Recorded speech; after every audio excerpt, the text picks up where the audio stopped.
সময় ফুরিয়ে যায় কিন্তু রেখে যাওয়া জিনিসগুলো থেকে যায়। এই যে দেখতে পাচ্ছেন আমার সামনে একটি বাড়ির মতো, এটি হচ্ছে ইনায়েতপুর ইউনিয়ন কাউন্সিল। একসময় ছিল, এটা একসময় চলতো।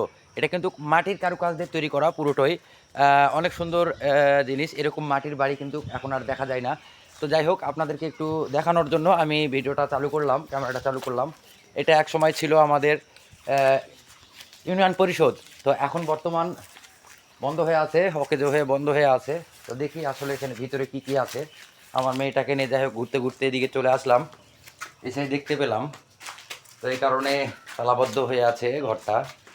আর এই পাশে একটা জানালা খোলা আছে, তো জানালার ভিতর দিয়ে আমি একটু দেখবো। একটা আলমারি আছে, আর কয়েকটা চেয়ার টেবিল আছে। আর এই পাশে এই রুমটাতেও তালা মারা আছে, এটাতেও তালা মারা আছে।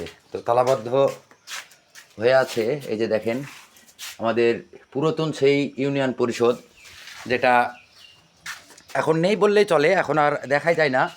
তারপরও আমাদের মহদেবপুরে এনায়তপুর ইউনিয়ন কাউন্সিল এখনও পর্যন্ত দাঁড়িয়ে আছে। মাটির তৈরি করা সেই পুরনো মাটির কাজ করা পুরনো ইউনিয়ন পরিষদ। এই যে দেখতে পাচ্ছেন কত সুন্দরভাবে এখনও পর্যন্ত দাঁড়িয়ে আছে, খাড়া টিন দিয়ে তৈরি করা ইউনিয়ন পরিষদটি। আর আমি এই পাশ দিয়ে যেতেই আমার চোখে ভালো লাগলো, তাই আমি ভিডিওটি ক্যামেরাবন্দি করে নিলাম।